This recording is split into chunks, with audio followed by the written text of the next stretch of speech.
First and foremost, I like to give all praises, thanksgiving, glories, honors, respects to the Most High Lord God, whose name in the Paleo Hebrew, the first ancient dialect of the ancient true Hebrew Israelites, phonetically pronouncing his name correctly, whom the world for titles calls Lord and God. Once again, those are just titles like Sir and Mr. So the true phonetic name pronoun of the Most High, whose the world uses for titles, Lord and God, is Yahweh.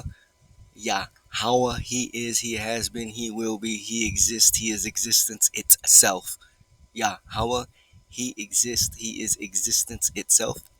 And to and through His only begotten Son, whom the world in the English calls Jesus, and in Aramaic Yeshua or Yeshi or Yeshua, but his true pronoun, phonetically pronounced correctly, name is Yahawashai. Yahawashai, he is salvation, he is liberty, he is victory, he is deliverance, he is help, he is succor. Yahawashai, he is salvation, he is deliverance. Yahawashai, and to and through his only begotten, are the Holy Spirit, Rakha Ruach HaKwadash, Kal halalata barakata salalata kabawadata tawada athala ilaya wenya hawa bahasham adatnaya hawashai bahasham rakara wakakwadash. Double peace, honor, salutations to the elders, the head apostles, forefathers, preachers, priests, kings, prophets, poets, coming back in a reincarnated state to help solidify the hopeful elect 144,000 male men. First and foremost, 144,000 male men, and then the one third men, women, and children who sigh and cry for the filthy abominations of the earth, who follow the Lamb wherever he goes. The Lamb being Adonai Yahushai, who is the personification of the Torah, the Bible, the verses, the scripts. So, double peace, honor, salutations to the true leaders, rulers of the entire nation of Yasharallah, until Yahushua breaks through the clouds with King Dawad and the Malaakim and the so-called UFOs, and begins the millennial kingdom and rulership after he destroys 99% of the world of the people and saves only the very few, hopefully elect of the true Hebrew Israelites from the West Atlantic slave trade coast, the African Americans so called, and the Hispanic Latinos from North South Americans and all over the world so called, and the Aboriginal original Native Americans from North South America and the rest of the world so called. All of those groups, clans, tribes, nations are the true nations of the Hebrew Israelites, just in different names and in different forms, but they are true descendants of the true genetic, physical, and metaphysical, spiritual Hebrew Israelites, not the fake ass Ashkenazi, Fugazi, Amalekite, German, Jew, Israeli in the promised land today who's going to get destroyed. If you think or you follow those Israelis in the promised land today, all of those white assholes, you're going to eat a thermonuclear bomb because you hate Yahweh, which means you hate God. So, double P's. And so, Shalom to the Akia man on the highways and byways, internet information superhighway, pushing this truth and sincerity, hopefully waking up the hopefully elect, which is they themselves, and also those who hear them and follow them. So, Shalom to the GMS brethren family, Brother Sharath, a couple more videos on Leviticus 16, Day of Atonement, finishing it up. Once again, going through them, giving you some more of a breakdown, adding some scripts and maybe up to date real life examples. And so, going through the entire chapter of Leviticus 16, Day of Atonement. And when he, so continuing with verse 20, and when he had made an end of reconciling the holy place and the tabernacle of the congregation and the altar, he shall bring in the live goat, like the last couple of videos. And the first goat, bullock, Salaki, the first bullock slash goat, is likened unto Adonai Yahushai, who died, resurrected, and is on the right hand side of Yahweh, waiting to be beamed down with the UFO so called, to take out the red, white man, European, Caucasian, Esau, Edom, and the pagan heathens, the two-third niggers who fight against Israel, Jerusalem. So, um, and when he had, so the first bullock, the first sacrifice, the first goat that they did here was to make an atonement for Israel, for Aaron, the high priest, and then for the rest of Israel, so to be cleansed from their trespasses and start off a new year nice and clean and attempting to not do that same thing that they did last year. So the next bullet goat is akin to Esau Edom, who, once again, someone still got to die for sins of the world. And since Yahushua ain't going to do it because he already died and is resurrected and is waiting to become down alive again, he's not going to be the one dying. And hopefully, like, member brother 144s and the one third men, women, and children are not going to get destroyed. Some of them will have to go through the steps of Yahushua, getting your head cut off or dying for the word of the Lord, but that's not the same as dying like a bitch made two-third nigger or dying in general. So, and for the most part, I do believe most of the 144 elect slash one third will be saved in some form, fashion. 80%, maybe 90% speaking as a man. Yet still some will have to go in the footsteps of Adonai Yahushai and Peter and Paul and all the rest of them who had to die and then be resurrected again, if for the name of the Lord, for the word of the Lord. So the second one is for Esau Edom. So who's gonna get it? Esau Edom, pagan heathens, and two-third niggers are gonna come in the stead of the righteous when the bombs drop and the laser beams come off them UFOs, so that we can be saved. Again, someone has to die for iniquity. Blood must be shed for the remission of sins. And since Yahweh shed his blood for the one third 144, then someone else has to shed their own blood for their own sins, and which is Esau, Edom, pagan heathens, two-third niggers. Proverbs 11:8, the righteous is delivered out of trouble, and the wicked cometh in his stead. The righteous is delivered out of the trouble. 144 elect who sign card filter abominations, follow the word of the Lord, law, statute, commandments, the best of one's ability, who follow sincere, true doctrine of the great man of GMS, of the Bible, the Torah, the verses, the scripts, of the Old Testament, the New Testament, the Apocrypha, and the Paleo Hebrew, and the Koine Greek, and KJV version, and supplemental versions, and other studies. So to show oneself approved, like the good Bereans that we have been taught to be at GMS. So with all that being said, those of us who are hopefully like members are gonna be delivered out of trouble, and the wicked, Esau, Edom, pagan heathens, well, first and foremost, Esau, Edom, then pagan heathens, then two-third niggers gonna get destroyed in lieu of us.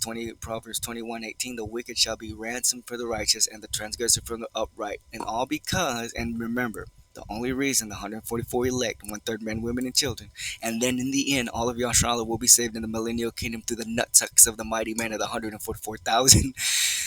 then, then it'll be all right with Israel then. But the 144 elect and the one third men, women, and children know in their soul, mind, brain, spirit, hearts, thoughts, process, opinions that Yahushua had to die for us, and that is the only reason that we are not going to get destroyed, because we've already been ransomed through the blood of Yahushua.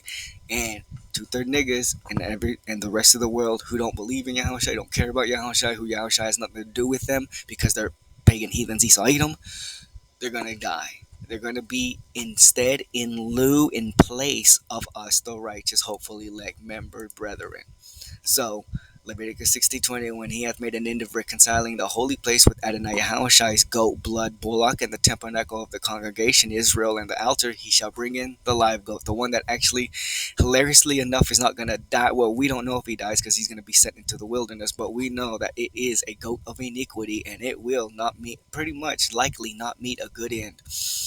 And Aaron shall lay both his hands upon the head of the live goat, Esau, Edom, pagan heathens, two-thirds, and confess over him all the iniquities of the children of Israel. Our iniquities through the blood of Yahushua is getting transferred into the goat, which is Esau, Edom, pagan heathens, and two-thirds who reject Yahushua, who reject Yahweh while Yahushua and the law, statutes, and commandments to the best of their ability, and all their transgressions and all their sins, putting them on the head of the goat. And who is the goat? Esau, Edom. Shire, Mount Seir, actually means goat, and shall send him away by the hand of the fit man into the wilderness. Seir, Mount Seir means goat, and if this America is Rome, Greek, Sodom and Gomorrah, Egypt, Assyria, and Babylon, and first and foremost America, Salakia, Seir, Mount Teman, Mount Seir, Seir meaning goat. Yes, this is the wilderness where the goat lives, which is Esau, Edom, and he is in his wilderness. So it's like he's already in the wilderness, and he's already ready to have all the iniquities transferred from the true spiritual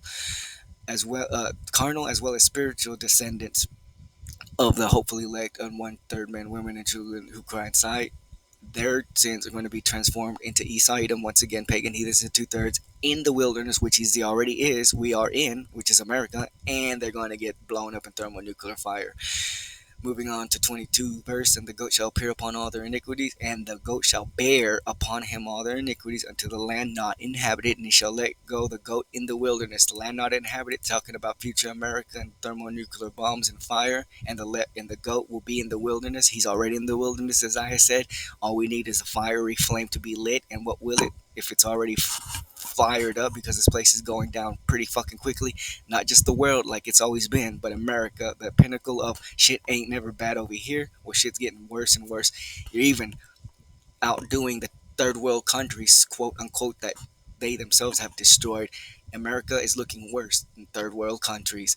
Thank you, Americans, regardless of your religion, race, and creed. Leviticus 6:23. And Aaron shall come into the tabernacle of the congregation, and shall put off the linen garments which he had put on when he went into the holy place, and shall leave them there, because they're holy, and he can't do anything with holy things, because you'll unholy the linen garments. That's all metaphorical, metaphysical for philosophy, psychology, so on and so forth. But that's a whole nother lesson there. And he shall wash his flesh with water in the holy place, and put on his garments, and come forth and offer his burnt offerings and the burnt offering of the people, and make an atonement for himself and for the people. And the fat of the sin offering shall he burn upon the altar. We're not allowed to eat fat, if y'all didn't know, people. Eating fat is literally a sin. Now, I guarantee you, every bloody body, fucking body, eats fat in their food, because we're eating our food defiled amongst the heathen. So even if it says fat free, or you cut all the fat off of a chicken or a beef or whatever you're eating, there's still fat in it. It's just that's the way it is. That's the way Esau made it. So unless you get a microscope or you have some sort of chemical analyzer that lets you know that there's no fat in the fucking meat, you're eating fat, and that's a sin. So just putting that on you. Now, of course, following the law, statutes, commandments to the best of one's ability. Yahushua's blood is already anointed over us, so we are sinless. But still, just keep in mind, you have to do the right thing, and the right thing is not to eat fat. That's why we die of diabetes and obesity, so on and so forth. Moving on, verse 26. And he that let go the goat for the scapegoat shall wash his clothes and bathe his flesh in water, and afterward come into the gap, because he is covered in the iniquity of the goat. So all his clothes is all filthy and whatnot from the sins of the scapegoat. Again, philosophically, metaphorically, spiritually speaking, which is metaphors for other things, but again, that's more of a bigger lesson, and more deep, like three or four deep. Brothers get lost on that one. 27. And the bullock for the sin offering, and the goat for the sin offering, whose blood was brought in to make atonement into the holy place, shall one carry forth without the camp, and they shall burn in their fire their skins and their flesh and their dung.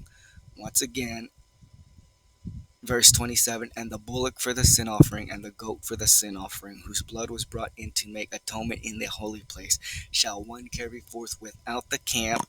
Yahushua was crucified without the camp, and they shall burn in the fire their skins and their flesh and their dung. So we all have to go without the camp, so that we can be sacrificed metaphorically, metaphysically, and some of us actually physically, with Adonai Yahushua, all to be raised in the end. And he that burneth them shall wash his clothes and bathe his flesh in water, and afterward he shall come into the camp. So pretty much gonna stop right there and do the last video on the last 5 verses.